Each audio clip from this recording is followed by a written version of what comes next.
here I am back at Bali airport. I didn't get my special assistance booked. I was really impressed though, as we came in, you would have seen the photo that I took of special assistance drop-off. You can literally drop off there, special assistance will pick you up. Unfortunately, can't do that because mine's not yet booked. But what I do have to do is negotiate myself through a first lot of security, and then just to get to my counter C to Eva Air to then try and tell them that I really have been trying for 5 days. Although I took a day out yesterday to book special assistance, but I haven't been able to, and that I need special assistance to this flight and my onward flight. Now you may think, well, I've been walking around, you know, during this holiday of Australia and Bali, but it's very different at an airport. When I'm walking around, I can use my stick, I can sit down, I haven't got bags with me, I haven't got lots of people around me, I haven't got to negotiate where I'm going and what I've got to do. And with all that stress and anxiety, just the anxiety of flying anyway, everything gets so much worse. So I really, really do need my special assistance. I need help to get through and negotiate from here to the departure gate. So I'm really hoping that I get it. If I don't, I'm just going to have to do it. Or as Julia said, just throw yourself on the floor and have a hissy fit. I might have to do that yet. But first, before we even negotiate that, we're going to have a nice cup of coffee. Because we deserve it. I'm having decaffeinated though. I don't need any caffeine. Anxiety levels are high enough. Well, I'm through the first bit. I'll just say goodbye to Julia. She's really tearful. I'm feeling really tearful. Now I've got to find Eva Air. God. Stop being so anxious, Karina. Stop it. You're not going to cry. You're not going to get aggressive. This is the thing. Am I going to go, oh, fly, run away, fight, freeze? What am I going to do? I'm going to take deep breaths. What I'm going to do, take deep breaths and just go and explain the situation. Well, I honestly don't know what all that fuss about. It was absolutely fine. I'm now sat here watching aeroplanes land and take off with a beautiful view, my feet up.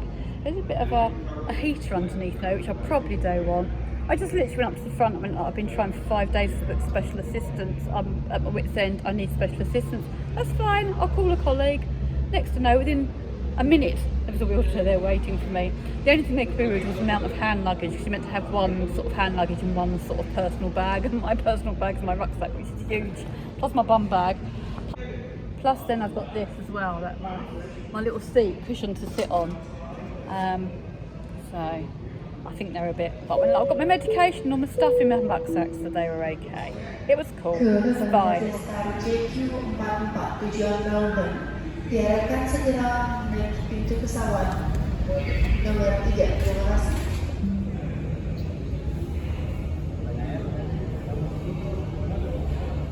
What's really nice, they left me with my wheelchair, so I can put all my stuff on it, all my naughty hand luggage, and go and get myself crisps and water and a cup of tea. So I've got it to lean on as well. Hopefully, this is the last I'll see of rainy skies for a while. But who knows? It takes me a while to realise things, as you've probably realised. When I booked in at Eva Air, she was very helpful. She said, you're back in row 44K, so it's further to walk. There's a window seat at 24K, do you want to go there? And I went, oh yeah, all right. And then I've just realised the reason I didn't book 24K, I bought 44K because there was somebody booked in the aisle seat, but there was nobody booked next to me. I think it's only 2 seats. And I thought perhaps no one will sit there. But there's somebody already booked next to me in 24. And also I think it's over the wing, but we'll see. Hopefully it's near the front or the back of the wing and we will see something other than just a metal wing, because that won't be very exciting, will it? Especially if it's windy and I see it bobbing up and down. Hopefully I'm not going to take the rain to San Fransciso with me. But I don't hold out much hope because it's been raining there anyway. Planes were taking off over the sea over there, but because of the rain and wind change, they're now heading in the other direction. No plane yet. Apparently it is running 10 minutes late, but hopefully it'll be here any minute because we're meant to leave in an hour. But there is a Garuda. It's nearly 4 o'clock. Our plane still isn't here. We're meant to be taking off at 4:30. Usually I wouldn't worry. It doesn't really bother me. I just sit here and chill, but I've only got an hour and a half to get my connecting flight in Taiwan.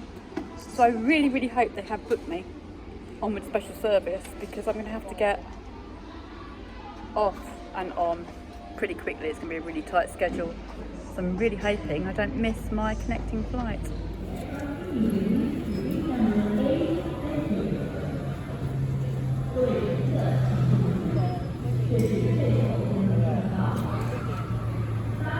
They've literally just changed our gate, but luckily only to number 6, so it's just up here.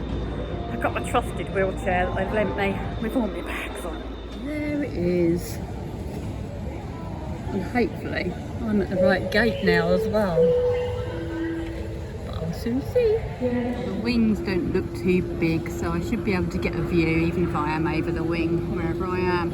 And I was just reflecting here, I was thinking, oh, thank goodness it's going to be a rush the other end, unless the other one's delayed, of course. How at least doing this, they're going to do my baggage and everything for me and hopefully get it on the right plane. They did it in India, so that was good. But I was thinking about when Jack was 12, so it was about 15 years ago. Luckily I was much fitter and healthier. I still had a pretty bad back, and I booked separate flights. We had to change in America, and we had to run and collect our bags and run for the plane. We made it with the skin of our teeth.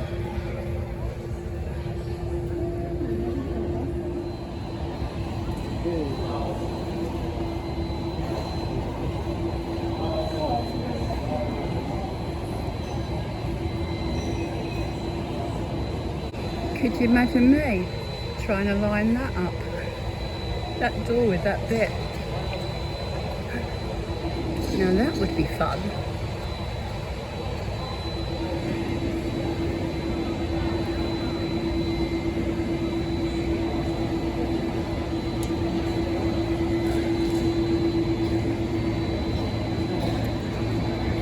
Hindsight's a wonderful thing, you know.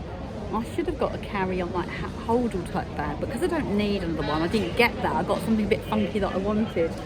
But actually I could have had 2 cases on a flight.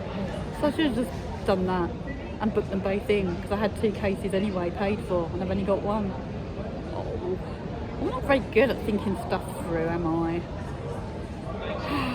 It'd be good if I learnt from these things, but I don't. I just make the same mistakes over and over again. They've come and asked my Esther for my visitor thing to the USA, because I'm flying on to the USA, and they need an outward flight. I haven't booked my outward flight yet, because I don't know whether I'm going to India, I don't know if I'm going back home to Heathrow, I don't know where I'm going, but apparently on this visa I have to have my outward flight in order to get into America. So, and I was worried about special assistance. I just made a complete fool of myself, and I haven't. I just went into panic mode. I've just had to book a flight. I just had to literally sit in the airport and book an outward flight from the States. If you're going to the States on an Esther, you have to have an outward flight. So I don't even know where I'm going. I know I'm going west to east. So I've just booked a flight out from New York. I think it's the 9th of April. I'm not altogether sure. Back to London Heathrow. Even though I might be going to India, but I did pay $100 extra, so it's flexible and I can change the flight if I want to. But I'm like, oh my God, I could have flown from Miami to India with Virgin Atlantic for £334, and I just paid over £500 for a flight back to England. But hey, everything happens for a reason, right? I don't know if I want to go to New York, but maybe that's where I'm supposed to head. But to say, it's a flexible ticket. But honestly, shaking, crying, nothing would go through. Big some special assistance. I have to come on first before the others get on. So I've held up the whole flight, wait for them to have proof of my ticket that I've booked to New York. No, not to New York, from New York, back home. Now sit back, relax, dry the tears, blow the snotty nose, and try and enjoy the flight. It's funny, as soon as I got on here I thought, right, let's take a sleeping tablet, just none, take a sleeping tablet and just go to sleep, but I don't need to sleep yet, so I will do that later. At least I have a window seat, and I don't mind here, so I usually end up round about here. It's literally at the front of the wing, that's good. I know those sounds. I do like to sit in front, so that's good. And there was a lovely lady in the airport talking to me. She's going, it's okay, just take deep breaths, stay calm. She was stressing as well. She was having to do something too. At least we're alive. We are alive. We are. And Andy's here with me. Hopefully giving me a big hug, because that's what I need right now. Rucksack's making a nice little footrest. Time to get these boots off. Oh, I don't mind this. I think after dinner I'm going over there.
Do a little island where we were the other day on that lovely beach.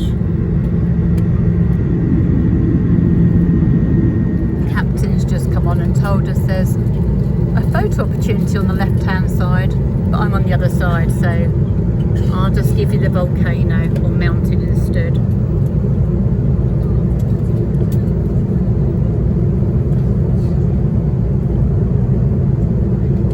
Despite the special assistance debacle, which was all okay when I got to the airport, everywhere really nice. They've got touch screens, no silly buttons. Watch this. When I recline, right back. I did try to see if I could get an upgrade for my onward flight to business class, just to see how much it was, but there's no window seats, so give that a swerve.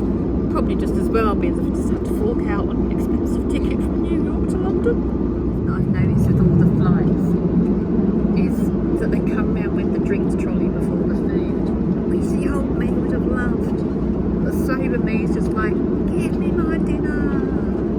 I've only been able to order a vegan meal, so no gluten free. Hopefully it will be, but Julie's given me some bluegrass, so I've taken one of them, so hopefully that will do the trick. Seatbelt sign's gone, toilet's out of order. Looks like I'm going to be riding my bike for a little while over these clouds. Apart from the bread roll, I think it's going to be alright. We've got a vegan dessert, but won't have that because of the sugars, but yes. Real cutlery. Well, we had made a really good time, and I thought, I'm not going to be late for my flight. But there's lots of air traffic, so we're going to be delayed by 10 minutes, another 20 minutes till we land. Now flying out to sea, round and round in a stack, which of course you know I love. And I've got to stay here in my seat, and then now hopefully get to my gate in time. I'll have an hour to get there before my plane takes off.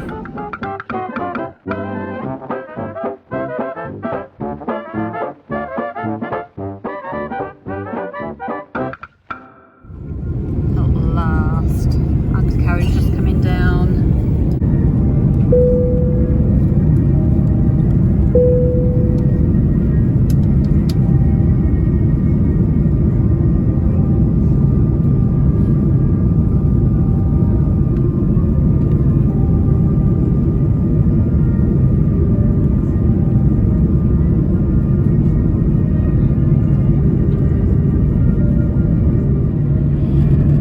Lots of tall buildings like KL with all their flashing lights on top.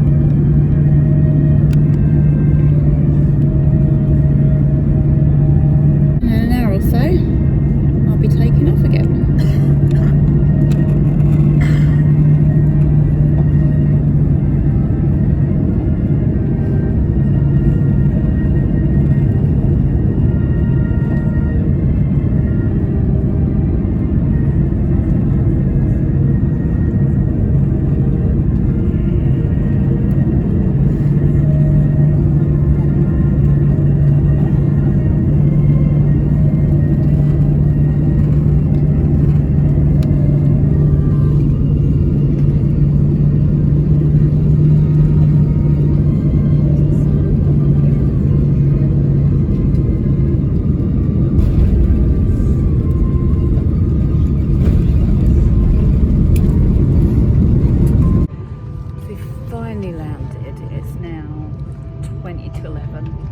plane goes in 50 minutes.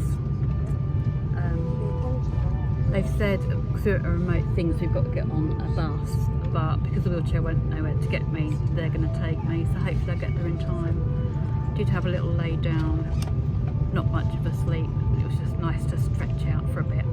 And I figured that actually the seats, when I went on to book, it's because the plane's half empty, they block the seats out so that it makes it all even. So on my next flight, I'm right back in row 50 or something, right at the back. There's probably going to be lots of empty ones up the front, so I might be able to sneak forward a bit. Providing I get on it, of course. I forgot that bit. But I'm manifesting positivity. It's a clear, bright future. I made it! I have to say, despite my not being able to book special assistance, Eva Air have been amazing. Really, really good. I'm here. Business class and Premier are up front, so I am behind the wing, not too far back, and just taking a little sleeping tablet. It's weird, you can't take sleeping tablets into Bali, but you can buy them there, so hopefully I'll be asleep in not too long. Just hoping my case made it on here in time.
hopefully I'll get in because I've got the flight booked out now.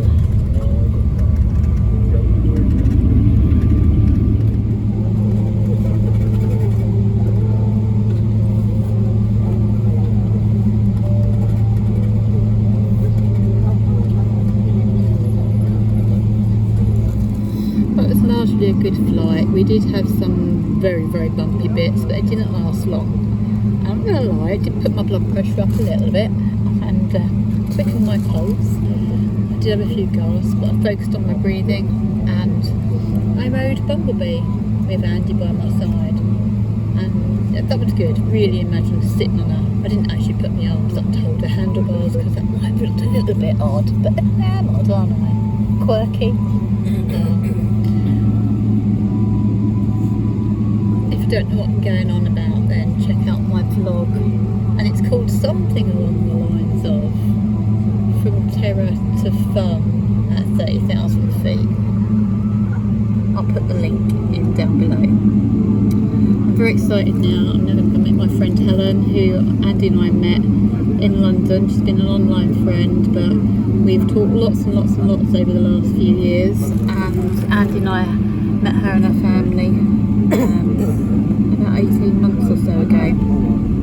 So I'm really glad they got to meet Andy and Andy got to meet them. And I'm going to go and stay with them for a couple of nights and then Airbnb with some other ladies right on the beach for a few days until Monday when I get the Californian Zephyr over to Colorado to meet more ladies. It's going to be exciting.